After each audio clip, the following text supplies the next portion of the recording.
Colorado Sagrado. Gostei. Ney, várias pessoas, tá? Pediram para eu... Várias pessoas que conviveram contigo, tá? Pediram para fazer a pergunta assim, ou seja, filhos da mãe que trabalharam contigo lá no Inter, tá? Olha, Né? cuidado com as perguntas, cara. Exatamente. Pediu assim, pergunta pro Ney lá como é que a gente chamava ele. Como é que a gente chamava ele? É um apelido que não ia pro público. É verdade isso, Ney? Rapaz, agora até tu deixou... Eu fiquei curioso agora. Rapaz, eu não tenho frescura assim com apelido, porque tem bastante apelido. Os caras me chamavam de ciborgue, chamavam de touro, chamavam de curirim, chamavam Isso. de...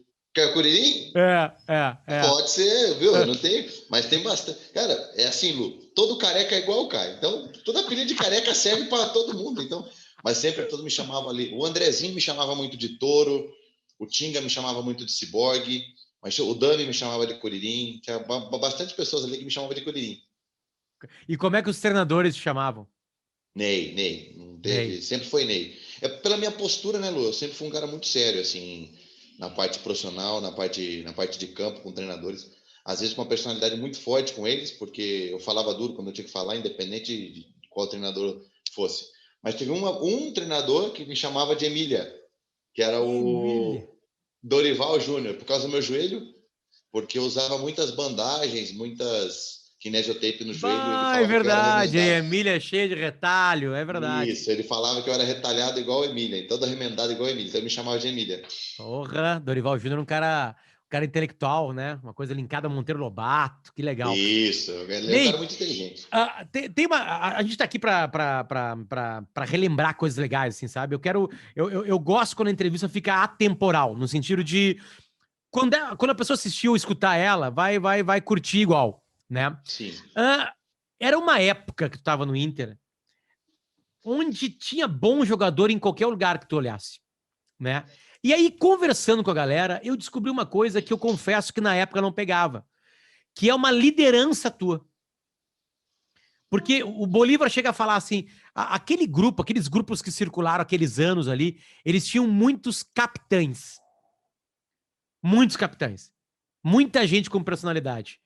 Né? A montagem do grupo foi pensada assim ou acabou sendo por sorte? Então, Lu, eu não tenho certeza se foi montado pensando exatamente nessas lideranças, em pontos de liderança. Mas eu também fui um cara que sempre falei isso. As lideranças do nosso grupo eram várias. Tínhamos várias lideranças positivas. Então, você pegava cada um do seu jeito, com a sua postura, com as suas ideias, mas que acabavam se linkando e um ajudando o outro. Então, é igual tu falou, a minha liderança naquele ano passava muito desapercebido, principalmente na época de 2010. Na época de 2011, 2012, ela já veio aparecendo muito mais porque foram conhecendo o Ney, né? Como eu vinha do Atlético Paranaense, poucos conheciam o Ney. Aí que eu fui tendo, quando eu cheguei no Inter, que eu fui ganhando meu espaço, aí foi aparecendo muito minha personalidade. Mas se você olhasse ali, então, a liderança dentro do time, da minha parte, eu, Guinazu, era um cara que treinavam muito, a gente nunca desistia. Você pode pegar que eram caras que sempre chegavam primeiros, eram caras que gostavam de treinar no máximo, que acabavam o treino, que continuariam treinando, e tinha personalidade para enfrentar algumas coisas. Aprendi muito com o Bolívar, sou um cara grato demais ao Bolívar. Jogamos muito tempo juntos ali do mesmo lado, então tinham coisas nossas que eu confiava tanto do Bolívar, que algumas situações a gente brinca, se você tiver a oportunidade de falar com o Bolivão, diga para ele com quem que você fazia curta e longa, Curta e longa. porque era sempre eu e o Bolívar, então curta e longa estava fechado, então bola no chão era minha, bola no alto era do Bolívar. Quando a bola viesse alta, que ela passasse uma distância na minha cabeça, eu não me preocupava com o que ia acontecer atrás, porque eu já fechava diretamente no corpo do cara que estivesse comigo e sabia que o Bolívar ia estar na minha retaguarda, que o Bolívar ia estar cobrindo, fazendo espaço que eu deixei porque eu confiava nele. E quando a bola vinha no chão, eu já antecipava. Se você for prestar bem atenção a fundo, eu tinha muita antecipação nos jogos de 2010. Isso graças ao Bolívar. Porque como a gente combinava assim, eu confiava muito no Bolívar, eu tinha o Bolívar como meu irmão. Então, eu passava direto, eu tinha sempre uma força física muito grande, eu ganhava muita bola nesse ponto. Porque quando o cara girava, eu tinha certeza que se eu não conseguisse antecipar, eu ia retardar o cara e o Bolívar ia chegar inteiro. Então, um complementava o outro. Então, se a gente olhasse aquele ano, os 11 eram líderes. Então, não tinha um líder. Como hoje você procura nos times, você vai achar um líder. É verdade. Era isso que Naquela eu ia falar época, não. contigo. Eu queria que tu comparasse. Bom, vamos lá. Geralmente, times com muitos líderes, eles são vencedores. Geralmente, Uhum. né? Geralmente isso aí. 90% das vezes. É verdade. Tipo assim, eu vou pegar agora aqui um exemplo em Porto Alegre. O exemplo em Porto Alegre hoje mudou de casa. É o Aham. Grêmio. O Grêmio tem os clássicos que Kahneman, Jeromel e Maicon, Michael. né? Mas aí tu vê no Diego Souza uma liderança, né? Tu Uma vê no liderança diferente. O próprio exatamente PP tem uma liderança técnica hoje que é completamente Vitor diferente. Ferraz, a mesma coisa, Exato. que é um cara assim, né? O Lucas Silva que chegou, ele nem titular né?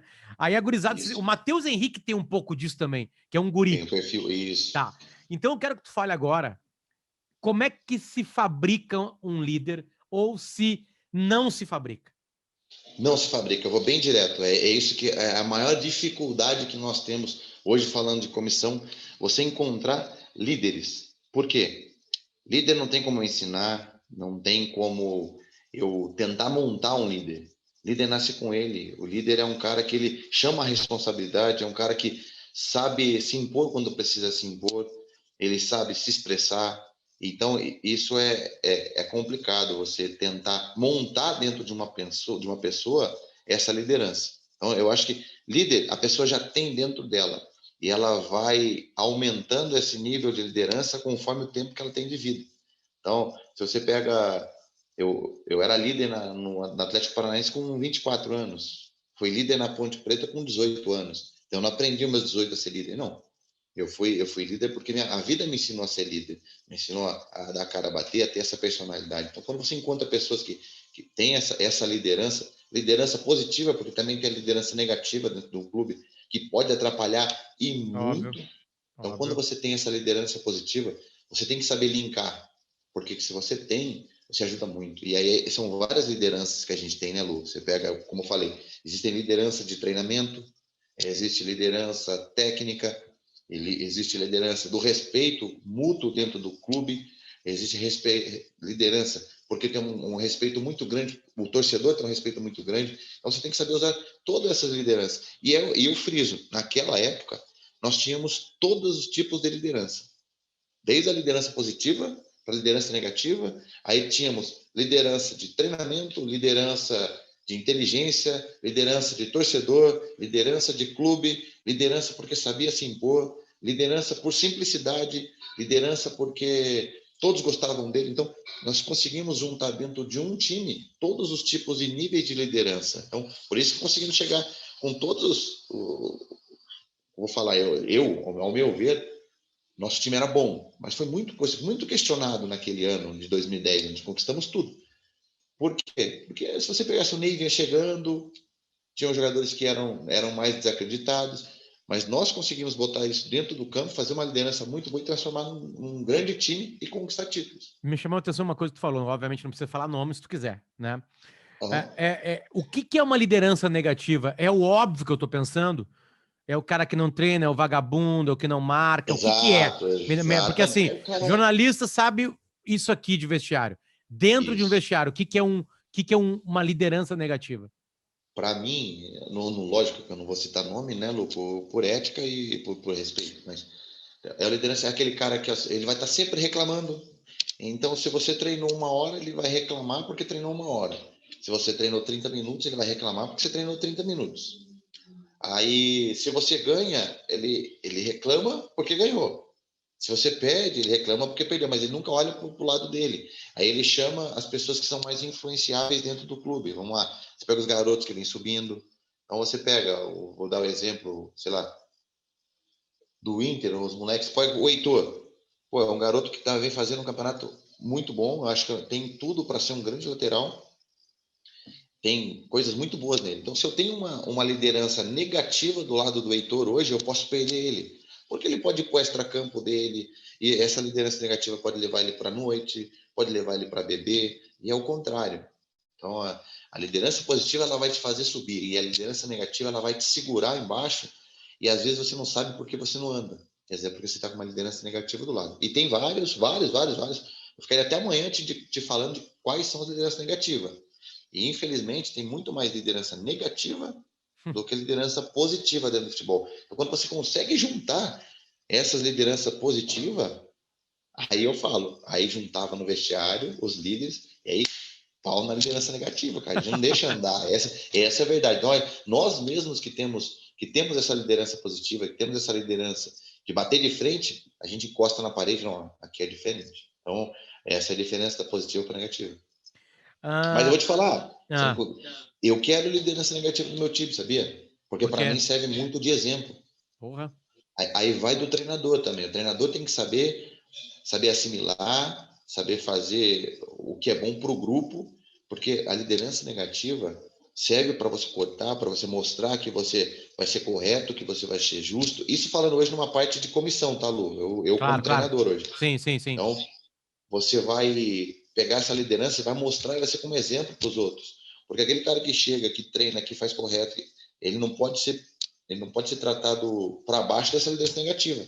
Então a gente mostra para ele que ele fazendo as coisas corretas, ele pode chegar e aquele vai ficando para trás. Então, para mim, me interessa ter liderança negativa também, tá? Entendi. Bom, sabe ó, eu tô fazendo uma entrevista por semana, né? Então eu preciso de personagens, né? Uhum. A entrevista é mais legal quando a pessoa que tá no outro lado do entrevistado gosta de falar. Certo. E aí, a mesma turma que veio falar para. Eu perguntei assim, cara, quem mais daquele grupo é legal de conversar? Aí todos eles falaram: tu tem que bater um papo com o Ney. Tu vai te, sur- Legal. tu vai te surpreender. Eu assim, como assim? Eu, assim, tu não lembra das entrevistas dele? Aí eu fui atrás de algumas coisas tuas, né? E tipo Uhum. assim, sabe, muito claro, sabe? Mesmo entrevistas de campo, assim, muito sereno, assim, de intervalo de jogo, sabe? Uma leitura legal do que tá acontecendo. E aí me chamou uma atenção na nossa conversa para fechar essa entrevista, que tu falou que tu tinha aula. Que aula é essa? Então, como eu falei, hoje eu sou treinador, né? Sim. E quando eu escolhi ser treinador, eu quis ser diferente, sabe, Lu? Não somente ser só mais um e usar o que eu tenho no campo dos tempos que eu fui profissional. Não, eu quero ser. Minha carreira como atleta acabou, eu virei a ficha para treinador. Então, eu faço os cursos da CBF, faço os cursos da ATFA da Argentina, já tenho a licença B da ATFA, já tenho a licença A da ATFA, tenho a licença B daqui da CBF, tenho todos os cursos da Universidade do Futebol. Então, quando eu falei para você que eu não poderia ter por causa da aula, porque eu estava num curso da Universidade do Futebol, inclusive era o Eduardo Barros, que é meu amigo, que estava dando aula. Então, eu sigo muitas aulas, faço muitos cursos, faço curso de coach quando tem intervalo, porque como eu disse, eu quero ser diferente, quero transmitir minhas ideias, passar minhas ideias de jogo e de ser humano bem claras, bem concluídas, bem incisivas, para não ser só mais um. Então, por isso que eu faço as minhas aulas aí. Poxa, que legal, cara. É legal isso aí. É legal de observar. E aí, dentro desse espectro, tá? De jogadores, tu jogava num timaço que tinha muita gente diferenciada. Muita Exato. gente diferenciada. O Ney, ele não era o craque da seleção brasileira, da seleção, né? Tipo assim, aquele cara que tava com a 2 da seleção, né? Mas, assim, tu deixou tua marca nos grandes clubes que tu passou. Graças Tá a lá. Deus. Tu tá lá. É, como é que tu conseguiu isso aí? Eu nunca fui craque, Lu. Nunca almejei isso Tá, mas também. não é Nunca. só o poder físico, não é só a liderança. Qual é o combo que te fez, né, ser titulares do Atlético Paranaense, do Inter, do Vasco? O que te Primeiro, fez isso? primeiro foi. Eu levo 3 pilares comigo na vida, né? Que eu digo para todo mundo, que é coração, alma e cabeça, né? Acho que você tem que entrar em tudo, você tem que preparar seu corpo para ser uma máquina. Então, eu me preparei. Então, me preparei. Quem conviveu comigo sabe que eu era 100% disciplinado, 100% profissional, 100% Exemplos aí, determinado. exemplos De de disciplina. tudo. Eu não bebo, nunca bebi na minha vida, sou completamente contra. Descanso, alimentação correta, treinamento. Eu sempre fui um cara que estudei, então eu sempre questionava os treinos. Então, se o treinador me passasse um treino de parte física, aí se você perguntar para o Fábio Massarejan, o próprio Hélio Carraveta, o Flávio Galo, que foram as pessoas que trabalharam comigo, o próprio Paulo Paixão, eu fui o cara que questionei. Então, vamos lá. A gente vai ter que fazer um tiro de 1.000. Eu nunca concordei com um tiro de 1.000. Nunca.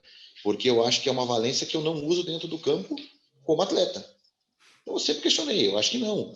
Por estudar, até por causa da educação física. Então, não questiono. Eu acho que eu necessito de coisas que sejam específicas para o futebol. E futebol é dentro de força e resistência de força. E força explosiva. Então, se eu trabalho resistência, que é um trabalho de um tiro de 1.000, eu não estou trabalhando uma valência que eu vou usar no campo. Então, eu sempre estudei muito para questionar isso. Trabalhei muito trabalho de força, porque, como eu acho que tem força, eu ia atrás de treinamentos dentro do futebol americano, treinamentos de força em outros esportes que me ajudariam dentro do campo. E realmente me ajudaram muito. Você vê, a minha impulsão era absurda na frente de todo mundo. Eu sempre fui muito rápido. Eu sempre fui um cara forte. E todo mundo questiona aqui. O atleta não pode ser forte, senão ele vai ser lento. Eu nunca fui lento. Pelo contrário, eu era muito rápido. Por quê? Porque eu era um pouco diferente. Eu questionava muito isso. Então, isso de eu questionar, de eu querer mais, eu sou o primeiro a chegar, e não é balela. O treino era 4 horas da tarde, eu chegava 10 para as 2 para treinar. E começava a treinar antes.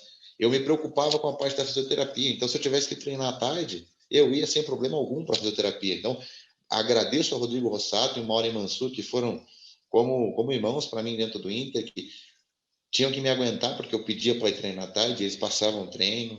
Quantas vezes eu fui jogar, poucos sabem, mas joguei sem menisco, joguei sem cartilagem, e eles que batiam no peito. Ney, você joga? Eu falei, eu jogo. Queriam me tirar do jogo, eles não, você nem falou que joga, vai jogar.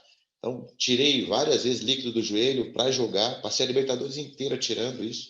Poucos sabem também, mas sempre joguei.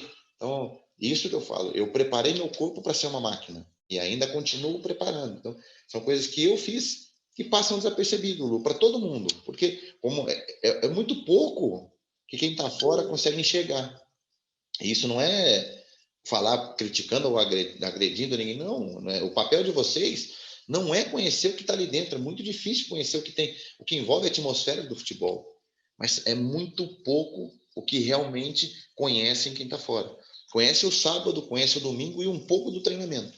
Mas existem várias coisas, vários fatores que são englobados para formar um atleta, para mostrar que é um atleta, para formar atletas vitoriosos, para descobrir que o atleta é líder. E aí você precisa ter tudo isso. Eu tinha muitas coisas boas. Não sou craque. Não, eu friso e com muita humildade. Não sou craque e longe de ser e não queria ser. Agora eu era muito funcional. Então, isso me ajudou muito, porque eu era um cara, eu jogava nas duas laterais. Eu batia com a perna esquerda e batia com a perna direita. Eu jogava de volante, eu jogava de zagueiro. Eu era muito voluntarioso. Então, se o treinador falasse, Ney, vamos jogar numa linha de 4, eu jogava. Se você lembrar na Libertadores de 2010, nós começamos jogando com 3 zagueiros. Eu era um ala, estava toda hora dentro da área finalizando. A partir do Bom, momento que tem um chega golaço teu que é um absurdo, né? contra o Emelec, então, aí você lembra que chega o Celso Rotti, muda completamente o sistema tático da nossa equipe. Nós vamos jogar com praticamente 4 zagueiros. Ele faz uma linha de 4 e me chama. Eu quero que você eu não passe da linha do meio de campo. Eu falei, eu não passo da linha do meio de campo. Teve um jogo contra o Atlético Mineiro no Brasileiro, que eu roubo a bola, eu dou um passe pro Andrezinho, passo quando eu chego na linha do meio de campo, eu paro. Aí o André continua. Não, ele mandou ficar até o meio de campo, eu fiquei até o meio de campo. Então, eu sou muito funcional. Eu fui muito funcional. E isso que me qualificou a ser titular em ambas as equipes que eu passei. Eu praticamente fui titular em minha carreira inteira, e saí no Vasco, onde eu fui banco no meu último ano, exatamente pela minha personalidade, porque vinha de 8 meses, 7 meses lá atrasado, não pagavam, e eu batia de frente, aí foi outra situação que eu sei, mas por mérito, por qualidade, por condição, eu estava sempre jogando. Então, Ney, os treinadores... a sensação que passa para mim, e acho que para quem tá vendo, é que tu teve uma capacidade mental na adolescência para dizer o seguinte: eu vou ser jogador de futebol. Eu vou te corrigir numa E palavra, corrige. Na só numa infância. palavra. Não, eu me propus a ser um atleta de futebol e não ser um jogador de futebol. Esse foi meu diferencial. Acho que o meu maior diferencial foi que desde quando eu escolhi dar uma vida melhor para minha mãe, foi sendo um atleta. E eu escolhi ser atleta. Eu não escolhi ser jogador de futebol. Por isso que eu consegui vencer e consegui conquistar coisas que, às vezes, um cara que tinha mais qualidade que eu não conquistou. Parou Tá, no olha meio do só. caminho. Um cara muito parecido contigo, o Alex Cabeção. Parecido, né? O Alex, né? Ele é um craque de futebol. Os Com deuses certeza. do futebol fizeram uma maldade com ele, dele nunca ter jogado uma Copa do Mundo, né? Mas beleza, é o Alex. Uma vez o Alex veio falar com a gente, veio num programa na Rádio Atlântida e falou o seguinte: "Né, eu vou falar para vocês como é que o que eu falo para os pais, tá? Vem os pais para mim, Alex, meu filho joga pra cacete. Aí eu começo a fazer umas perguntas para eles. Ele é o melhor, ele é o melhor jogador do condomínio? É, ele é. Ele é o melhor do bairro? Não. Tá, então obrigado, valeu. Não, não vai ser. Aí ele vai indo, né? Exatamente. Obviamente que ele faz uma metáfora, ele brinca com isso. É muito Aham. mais complexo que isso, tá? Tu era o melhor jogador do condomínio, o melhor jogador da rua, o melhor do bairro, o melhor da cidade. Todo mundo sabia que tu jogava de futebol, ou não? Tu era o mediano, tu era o terceiro a ser escolhido, mas aí tu virou jogador depois. Tu virou atleta Não, profissional. nesse ponto aí eu fui destaque na minha cidade minha vida inteira, cara, até eu sair daqui, onde Tu eu jogava jogava de meio. futsal e tu era o cara que ganhava o citadino. Tudo que eu joguei, eu ganhei aqui. Fui o maior artilheiro da minha cidade, ganhei os títulos da minha cidade. Joguei de goleiro, fui o melhor goleiro. Joguei de meia, fui o melhor meia. Joguei de centroavante, fui o melhor centroavante. E é o que eu falo a mesma coisa, mesmo parecido com o Alex. Eu falo para todo mundo, jogar e ser o melhor dentro da tua cidade, dentro da tua escola, dentro do teu bairro é uma coisa. Porque você realmente pode ser o melhor. O problema é quando nós juntamos o melhor de cada lugar e colocamos dentro de algum lugar para você tentar ser o melhor. Aí você vê que às vezes você não chega nem nos pés de alguém ali. Então, é um grande diferencial. Fui destaque aqui em minha vida inteira. E sofri no começo na Ponte Preta, na base, que era absurdo. Tinha muito jogador, mas muito na minha frente. Mas muito na minha frente. E aí, onde que eu compensei? No profissionalismo, na determinação, no treinamento, Tá, no um foco. adolescente, tu tinha essa cabeça Exato. adolescente? Graças a Deus.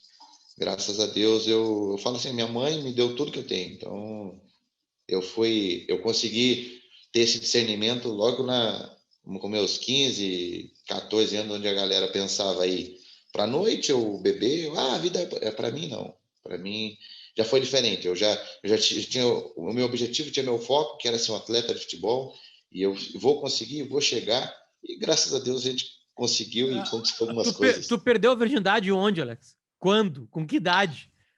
Rapaz do céu, aí você brincou comigo. Mas vou falar assim, ó, abdiquei muito de mulher para jogar.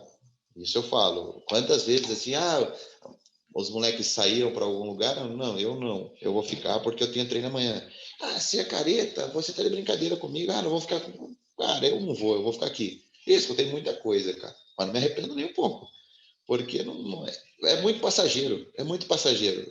E depois você vê que não vale a pena. Então, hoje eu faria tudo de novo, com toda certeza, da mesma forma. Ah, se mudaria alguma coisa? Não, não mudaria uma vírgula do que eu fiz, não mudaria uma vírgula das minhas decisões dentro de campo, decisões de quando eu bati de frente, decisões de quando eu escolhi clubes, porque todas as decisões me levaram ao reconhecimento que eu tenho hoje. Ney, eu vou começar falando da parte ruim, depois a gente acaba falando da parte boa, Tá bom? tá? Eu já falei com muitos personagens e eu tô, entre aspas, montando aqui. Se as pessoas olharem essa série de entrevistas, vai ter que. Ela é finita, ela vai acabar. Uhum, Elas vão entender por que o Inter ganhava e por que o Inter perdeu também, uhum, né? Porque isso é um museu. Já falei isso aqui em outras entrevistas. Tem um tá. museu da Segunda Guerra Mundial em Londres. Uhum, Por que existe o Museu da Segunda Guerra Mundial em Londres? Aquela coisa horrorosa? Não, para te entender por que tinha guerra. exato. É isso, é por isso que existe Serve o museu. para. Por que Exato, para os refletir. campos de concentração estão lá intactos e a gente entra? Para a gente nunca mais repetir campo de concentração. Exato. Obviamente que eu estou pegando um exagero absoluto aqui, mas só para ter uma ideia de o porquê que eu faço essa pergunta. A pergunta é, futebolisticamente Fazendo. falando, exatamente. Por que aconteceu, Ney? Esses dias eu tô mentindo. Eu vi esse jogo de novo faz alguns meses, Aham. tá? Inteiro ele. Não faltou vontade. Não, Não foi prepotência. não. Foi nervosismo. Acho que sim, talvez. Principalmente Ah, eu posso te falar. depois do primeiro jogo, depois dos gols deles, do primeiro. Eu acho que vocês sentiram ali o baque, né? Mas eu vou te Porque falar assim. acabou o primeiro tempo 0-0 Foi num jogo controlado. controlado. As ações todas do nosso time. Nós mandamos no. Eu vi esse jogo tem 3 semanas. Até porque quando a gente começou a conversar e você Eu me sabia que eu ia falou, perguntar. vai ter pergunta do Mazembe sempre. Então, às vezes eu vejo para recordar e depois não falar besteira. As ações eram nossas, a gente comandava o jogo, eles não tinham chance nenhuma, a gente com mais posse de bola, nós com mais finalizações. Só que tu vai fazer mais alguma pergunta para eu concluir ou não? Eu quero que tu lembre. Tu foi Tá. ator disso. Eu quero que tu Porque deixe aqui um documento falado sobre o tá. porquê a gente perdeu.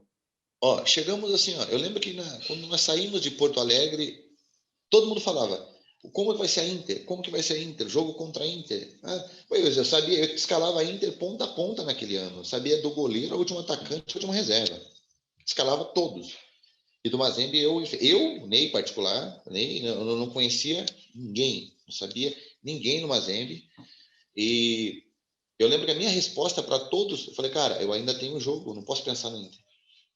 Tem um jogo. E acho que foi num todo, a resposta do clube, do time inteiro. Temos um jogo, temos um jogo. Então, em nenhum momento, dentro do clube, não vou nem falar só do time, tá? Nem só do elenco, ninguém pensou na Inter. Eu acho que a gente estava muito focado, muito determinado para ganhar esse jogo. Chegamos lá, a preparação foi muito boa. Eu acho que a gente estava preparado, até porque nós começamos a nos preparar quando a gente viu que não tinha como chegar no brasileiro mais. Dali a gente já desistiu do campeonato, porque já não tinha para onde chegar mais. A gente já estava classificado para a Libertadores, a gente já tinha sido campeão, não tinha por que brigar e não tinha mais como pegar o primeiro. Abrimos mão e começamos a treinar já pensando no Mundial. E vamos falar com uma preparação muito boa. Fisicamente, nós estávamos muito bem. Psicologicamente, muito bem. Uma mentalidade muito forte para jogar. Taticamente, muito bem. O grupo muito unido. E chegamos no jogo, muito preparado, todo mundo confiante. A concentração a mesma, não mudou nada. As mesmas conversas, as mesmas ideias, as mesmas conversas de chamar o time, ó, vamos fazer isso, conversar com o Kleber, ó, a gente vai inverter a bola, me acha do outro lado, Bolivão, bola longa é sua. Sempre assim, sobe, vai sobrar a bola, faz o facão que a gente vai te achar. Alexandre, centraliza que a gente vai te achar. E começou o jogo. Quando começou o jogo, falei, cara, esse jogo não tem como, é nosso. Tá muito. A gente chegou, primeiro, acho que 6, 7 minutos tem uma finalização nossa. Falei, o time tá justo, tá encaixado, tá fechado, tá linkado. Aí teve a segunda finalização. Aí teve a terceira finalização. Falei, ixi, cara, todo jogo que começa assim, Lu, 1, 2, 3, 4, 5 finalizações, começa a ficar perigoso. Por quê? Nós estamos criando situações para sair com a vitória e a vitória não está entrando. E não é demérito de ninguém mesmo. Foram todas finalizações que poderiam dar certo ou não. Eu lembro de uma finalização do Rafa. O Rafa é um dos caras que um dos atacantes que eu conheci que mais finalizam. Ele finaliza muito bem. E ele recebe uma bola, ele corta, olha para o goleiro e vira o pé. E geralmente o Rafa ele chapa nessa bola. Se sobrasse 8 bolas, ele ia chapar as 8. E essa ele virou o pé para fora. E não é normal. No outro lance, eu acho que eu cruzei uma bola, o Alexandre está subindo inteiro para cabecear, o Tinga entra na frente do Alexandre. E o melhor fundamento do Alexandre é o cabeceio. Ele tem um tiro na cabeça. Aí você começa, nossa senhora, hoje a bola não está entrando, não está entrando. Aí a gente vai para o intervalo e não tem o que corrigir. Como que você chega no intervalo, um time que tomou conta do primeiro tempo, com todas as ações, você está ofensivamente muito bem, criando oportunidades, e defensivamente você está muito bem, muito justo, sem correr riscos. O que eu vou corrigir? Não tem que corrigir, é só manter. E aí a gente volta do intervalo e está um gol. Muda todo o jogo. Muda completamente o jogo. Acho que sentimos assim, ó, pouco. Não sentimos assim uma coisa que mexesse muito com a equipe. Sentimos assim, porque é o normal de sentir um gol no Mundial. Mas a equipe, acho que muito concentrada, continuou. E mesmo assim, continuou finalizando. Tem um chute meu, Lu, que eu falo que até hoje eu vejo esse chute, cara. Eu recebo a bola, eu corto para dentro, eu bato de esquerda, a bola chegando a 40 centímetros do gol, ela faz uma curva para fora. E aí vai o Mazembe e faz o segundo gol. Faz 2-0. Ali não tinha como buscar mais. Aí já estava atacando eu e o Kleber juntos, aí já vai chegando. Aí já foi nesse finalzinho de jogo, já foi mais no desespero do que tática, técnica. Mas aí já estava, praticamente já estava perdido. Aí, resumo que eu falo para todos desse jogo. Não faltou vontade, não faltou técnica, não faltou qualidade, não faltou nada. São peculiaridades do futebol. Infelizmente, no futebol, é o único esporte que, às vezes, o time que é mais forte, que está mais qualificado, ou que é denominado mais forte, pode perder para o mais fraco. Se você for pegar assim no tênis, no basquete, no vôlei, no golfe, não vai acontecer. O cara que é mais qualificado vai ganhar. Agora ali não. Ali foi. Os caras deram 2 chutes no gol, nós demos 28 finalizações e a bola não entrou. E eles entraram. Acho que estava no dia. E se a gente estivesse jogando com o Mazembe até hoje, o resultado ia ser o mesmo. Não ia mudar. Então, essa foi. Como o torcedor, minha vida acabou. Eu falei, cara, foi. Imagino para você que é Tá, torcedor. deixa eu Pode só falar. trazer uma coisa que eu acho que é interessante, tá? Isso é uma observação minha, tá? Lógico. Uma observação minha. Sempre quando eu pergunto para personagens do Mazembe, ninguém fala do Mazembe. O Mazembe, ele é um super campeão da África. Exatamente. Eu ia falar isso aí. Ele é um dos super times da África. Um dos times que mais ganha campeonato na África. Uhum. A África é um continente que a gente respeita, né? Mas o Congo é um país muito pobre. Quando a Inglaterra olha para o Brasil, sabe também. Fala a mesma coisa. Exatamente, né? Exatamente. Tá, Potter, é diferente. É diferente. É muito diferente. O Brasil é pentacampeão mundial, é uma máquina de fazer jogador, né? Tem um futebol muito forte. O futebol tem que agradecer ao Brasil por existir, né? A gente consegue fazer isso. Não tem comparação, óbvio que não tem comparação. Mas, assim, não é uma distância tão gigantesca, sabe? Eu brinco que a questão estética da derrota, que é o Kidiaba quicando a bunda dele, Exato. parece que o Inter perdeu para um time de uma tribo, o que não é Uhum. verdade. O Mazembe é Não, exatamente. tetracampeão africano. O Mazembe ganhou de novo a Copa da África depois de ter ganho do Inter, uns anos depois. Entende? Então, tipo assim, essa é a minha nova pergunta para ti, Ney. E o Mazembe? Ele era um time de terceira divisão do Gauchão? Não, longe disso. É que você completou antes de mim. Eu ia falar, a gente tem que saber. Eu acho que esse é o mal do brasileiro, Lu. A gente não respeita, às vezes, o outro lado em qualquer parte. Perdeu, ou você não podia ter perdido. Peraí, agora senta e conversa. Não é bem assim. Outro lado tem pessoas que trabalham, tem pessoas que treinam e não está ali à toa. Então, você falou antes dos títulos do Mazembe, eles ganharam eles não entraram no campo como índios, não, cara, eles eram organizados, eles tinham muita força física dentro de campo. Então, você vê os jogos, você vê que em lances de força eles ganhavam. Tinham poucos atletas do nosso time que ganhavam de força física. E hoje, é aquilo que eu te falei no começo, futebol é baseado em força explosiva, resistência de força, e isso eles tinham muito. Então, não é demérito a gente perder para o Mazembe. Isso aí é mal do brasileiro de querer. Eu Foi vou a falar. primeira vez, né?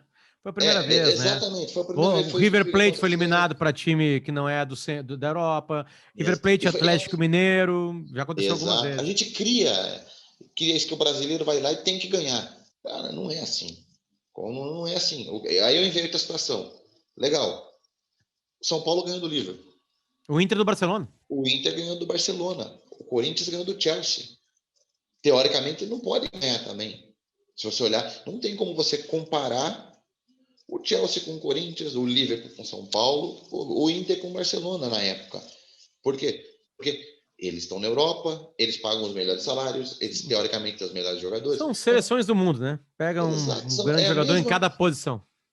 teoricamente, a mesma proporção. É que nós estamos acostumados, porque nós criamos uma atmosfera de que o Inter já vai pegar a Inter de Milão. E isso é nosso, isso é do ser humano. A gente não gosta de perder. O ser humano é egoísta. Ele quer ganhar e tem que ganhar. Não, não é. Às vezes você perde porque o outro é melhor, ou às vezes não é nem porque é melhor em tática, não. É porque ele é melhor na estratégia. Porque a estratégia foi melhor. E aí é outra coisa. Aí eu venho para o meu lado como treinador hoje. Hoje, se eu enfrento uma equipe que é muito mais forte que eu, tem muito mais força do que a minha equipe, eu vou procurar uma falha da outra equipe, que é exatamente onde eu tenho que atacar. E não querer bater de frente com a outra equipe. Se eu vou jogar com, sei lá, hoje o São Paulo Diniz, que é o time da moda hoje, né? Vou jogar contra o São Paulo Diniz.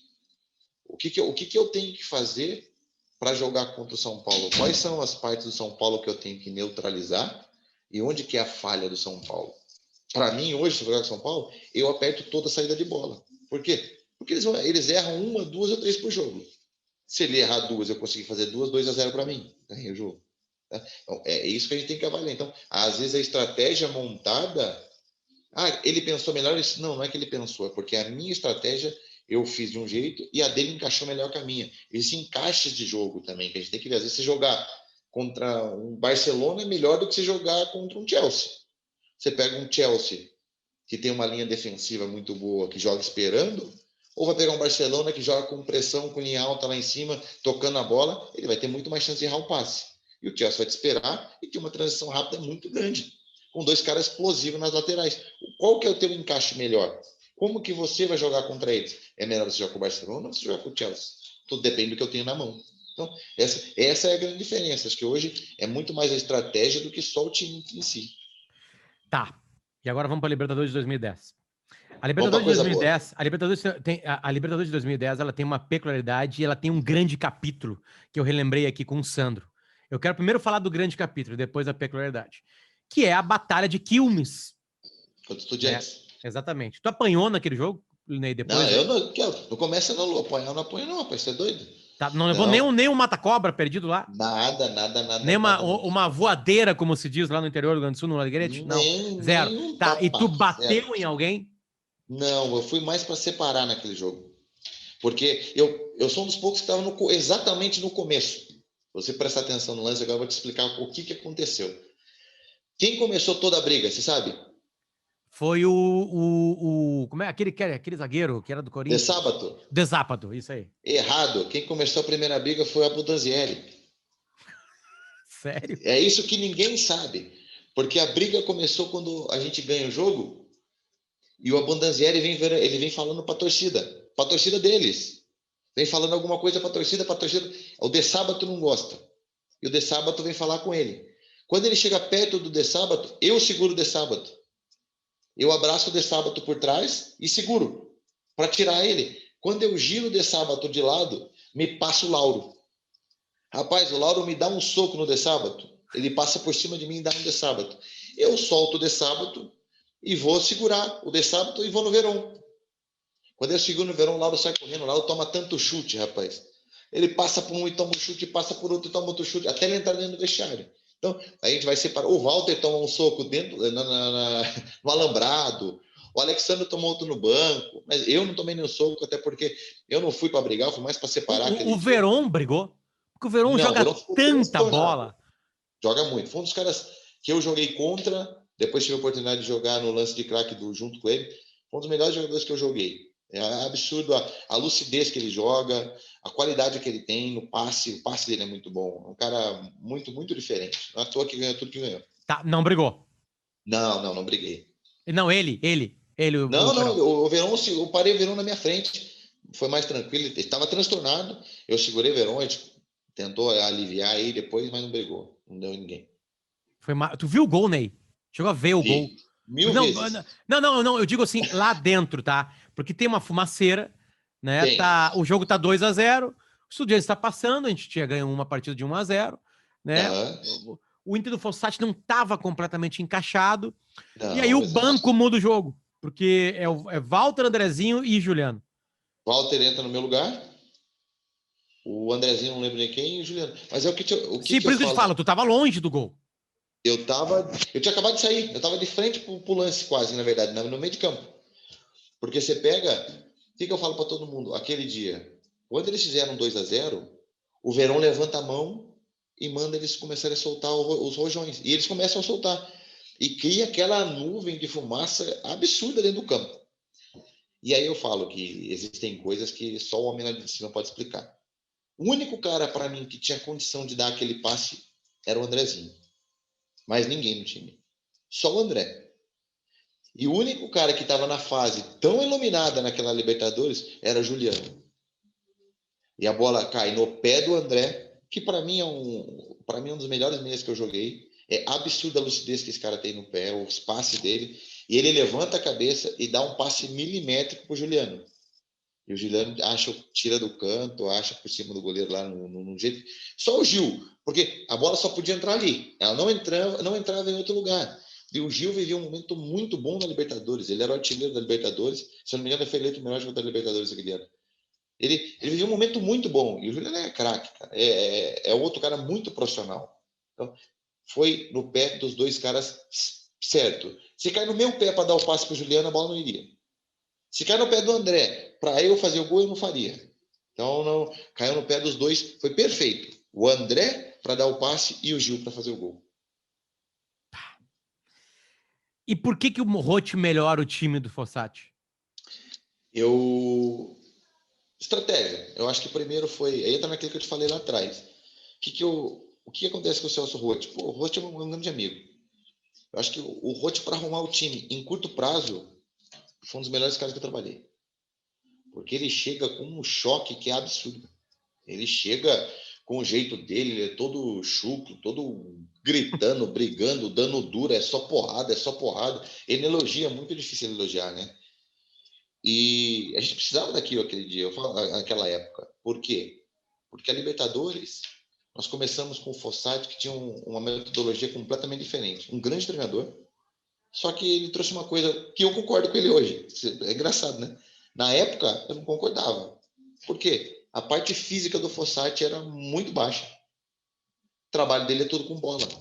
Hoje, eu como treinador, meu trabalho é praticamente todo com bola em cima da pré-temporada. Mas a parte do Fossati naquela época, treinamento físico. Os melhores treinadores do mundo hoje só treinam com bola? 90%. Eles treinam muito O com bola. Jorge Jesus. Muito com bola. Então quer Muito dizer que com o Jorge treinador. Fossati tava na frente já 10 anos, é isso?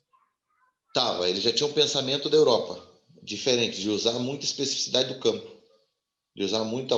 Lógico, com os treinamentos da ideia e metodologia dele, não mais dos mais atuais, mas ele já tinha esse Não, pensamento. porque era uma figuraça, né? Fumava. Nossa senhora, ele era muito engraçado. Então, é isso que eu falo. E ele saiu dessa metodologia de trazer o treino para a noite, de trazer bola, bola, bola. E imagine-lo, pense assim, você chega, eu tinha 12 anos de carreira, tinha uma pré-temporada que era a parte física. Eu amo treinar a parte física. Meu primeiro treino com ele, bola. Eu já estava esperando correr. Academia. Então todo mundo estranhou. E aí você entra na parte cultural do país. Entramos na nossa cultura, era completamente diferente. Onde a gente esperava a parte física, não era a cultura da Europa. Então, para nós assimilarmos o que o Fossati queria passar de ideia para nós, demorou um pouco. Se você demorou para o time aceitar um pouquinho e ajustar um pouco. E a cultura dele, as ideias dele é um pouco diferente. Quando saiu o Celso Roth, e eu falo, se perguntando, Ney, quanto por cento é do Roth, quanto por cento é do Fossati? 50-50. Os dois têm mérito no título. Isso aí ninguém pode tirar. A gente tem que ser profissional e respeitar os profissionais que trabalharam. E eles foram 50-50. Eu já tive essa pergunta, então 50-50. O Fossati fez a parte dele e a gente chegou onde eu acho que na parte que a gente estava mais debilitado, parte física. Ao meu ver, isso eu falo pelo Ney. E chega o Roth, a gente teve a parada da Copa, ele chegou, os 10 primeiros dias dele, meu Deus do céu, cara, foi sinistro. Era porrada, treino, porrada, porrada, porrada, porrada, não tinha um boa, não tinha. Era só porrada. Então ele deu um up na gente, não teve como. Deu aquele up de chegar, ou eu vou, ou vai ou racha, não tem como. E a gente deu uma crescida muito grande na parte física, mudou completamente a parte tática e estratégia de jogo do que o Inter tinha com o Fossati, que era muito mais ofensiva, muito mais, por mais que a gente começou com 3 zagueiros, era muito mais ofensiva. E trouxe um Celso que era muito mais resguardado, um cara inteligente na parte tática, mas muito mais resguardado. Então ele me prendeu, eu não jogava, usou da minha parte de força para ficar. Tínhamos a segurança do Sandro do meio, o Guina que corria para todo mundo. Então acabou que ele conseguiu organizar essa parte defensiva. E aí deu no que deu, porque nós pegamos, para mim naquela época, na semifinal, o São Paulo, que foi a final antecipada, o time do São Paulo muito qualificado. Fernandão jogava no São Paulo. Fernandão jogava no São Paulo, Luiz Fabiano estava no São Paulo, se não me engano, naquela época. Então, era muito qualificado o time do São Paulo. Só que a nossa estratégia de jogo da parte defensiva encaixou perfeito. Tanto que no Beira-Rio foi 1-0 para nós e poderia ter sido 2-3-4. E fomos para o Morumbi, foi 2-1 para o São Paulo, um gol de falta do Dali e Alexandro, foi o gol dos dois juntos, o Dali bateu, a bola bateu no Alexandro e entrou. Nós fizemos um jogo muito consistente dentro do Morumbi, exatamente pela estratégia. Se a gente tivesse com a estratégia do Fossati, poderia ganhar? Eu não trabalho com si, não posso falar de coisas que não aconteceram, e coisas que eu acho, eu não gosto disso, sabe, Lu? Mas era uma estratégia diferente, eu acho que sofreríamos muito mais pelo encaixe de estratégias de jogo.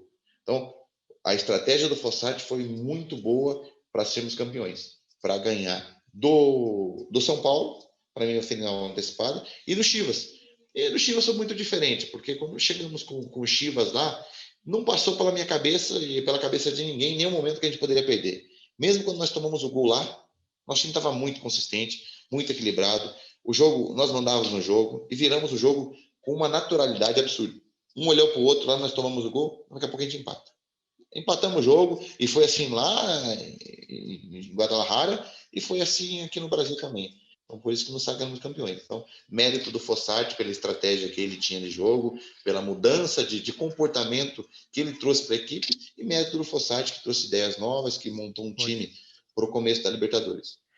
Ney, muito obrigado pelo teu tempo. Que é isso, cara. É um baita papo, cara, uma baita memória. Tu é tão profissional que tu foi ver de novo o Inter e Mazembe. Isso diz muito do quem tu é. Não, Né? obrigado. E Ney, eu não sei se vai ser uma surpresa, cara, se a gente te vê em algum tempo aí, em alguma casa-mata, com trabalhos acontecendo. Obviamente que a carreira de treinador é completamente diferente, ela pode ser a jato, como ela pode ser demorada, né? Esses dias a gente conversou com o Thiago Nunes, né? Pô, o Thiago Nunes tá 20 anos nessa. Sim, E acompanho muito aí o trabalho ganha do com o Thiago. Atlético Paranaense ano passado, entende? Então, tipo assim, a história do futebol, ela não tem um roteiro, ela Não, segue não cada um seu existe roteiro. receita de bolo. Exatamente, né? Mas tem um cara muito inteligente, muito. A gente saca isso em ti. Além de se expressar bem, tu é muito. Como é que é a palavra que me fugiu agora? Quando tu mira numa coisa, tu é muito. Tu mira numa coisa, tu consegue. Me ajuda. Focado. Focado, serve, focado serve. Focado serve. Parabéns, E cara. bom, Obrigado pelo. Tu deu um presente pra nós, um baita papo, de que verdade. isso, Lu, não, pode contar comigo. Desculpa não ter conseguido antes a entrevista, eu te falei, não foi falta de vontade, Tudo pelo certo, contrário. tudo Pode certo. contar comigo no que precisar, tu tem meu número, é só me ligar. Quando precisar de entrevista, já considere feito. Você só me avisa o dia, não tem problema nenhum. Eu agradeço o bate-papo, para mim é muito importante relembrar as coisas e gostei do feedback que você me deu, porque é exatamente o que eu quero transparecer, exatamente o que eu quero que as pessoas conheçam um pouco do Ney. Não do Ney só o Ney atleta, o Ney que foi jogador. Tem muitas coisas boas, fora esse estereótipo de jogador, sabe? Tem coisas em mim que eu posso ajudar, eu posso agradar um pouco mais do que ser só um atleta. Então a gente estuda, a gente pensa, a gente tem ideias um pouco diferentes, que, se Deus quiser, eu concordo com você. A gente vai estar ali na Casa Mata logo, muito em breve. A gente já foi campeão em Santa Catarina pela Série B do campeonato. E daqui a pouco as coisas vão andar e a gente vai dar risada disso. Você vai me chamar para entrevista de novo. A KTO, Casa de Apostas, é minha parceira comercial nesse projeto. E eu sempre faço essa pergunta, tá? E contigo foi legal ter conversa. Eu sempre faço a pergunta no começo da entrevista. Contigo eu fiz o contrário. Eu guardei ela para o final. Porque é interessante isso, tu já respondeu ela de alguma maneira. Eu pergunto para os caras quanto que pagava eles terem dado certo no começo da carreira? No sentido, na KTO, o azarão paga muito, Aham. né? Em qualquer caso de aposta, na real, né? A KTO é a mesma coisa, tipo assim, vamos lá. Vai Inter e Mazembe. O Inter tá pagando 2. O Nem Mazembe tá. dois. O Tá Mazembe, pagando um e alguma coisa. 1,30. O Mazembe tá pagando 8, 9, 10, Exato, isso né? aí. Ah, quem apostava em ti com 18 anos de idade, Ney? Tu era um azarão? Depende das pessoas. Eu falo assim, ó, quem apostava em mim? Eu sempre apostei em mim, minha família e meus amigos. Esses eu tenho certeza, inclusive meu amigo está do meu lado aqui na entrevista toda. Esses sempre apostaram, isso eu tenho certeza. Agora, é muito difícil ser humano, sabe, Lu? Porque tem pessoas que vão falar que torceram, que apostaram, mas não. A felicidade dos outros às vezes incomoda. Então, não, eu digo assim: minha família, meus amigos de verdade e eu. Minha aposta em mim sempre foi muito alta, porque eu não sei perder. E isso aí é comigo. Se eu botar uma coisa na cabeça, eu vou chegar lá. Pode demorar 1, 2, 3, 10 anos, mas eu vou chegar. Eu vou chegar porque eu vou fazer por merecer. Então, a minha aposta era alta. A minha aposta era muito confiante. E da minha família e dos meus amigos que me conhecem também. Tanto enriqueceu, Ney. Tanto enriqueceu. Graças a Deus. Tu enriqueceu. Graças a Deus. Obrigado pelo carinho, cara. Valeu. Valeu, Grande Lu. entrevista, grande Obrigado. papo. Beijão no coração. Fica com Deus. Qualquer coisa é só me chamar. Valeu, boa sorte. Bom ano novo. Valeu. Para ti também. Fica com Deus. Colorado Sagrado. Gostei.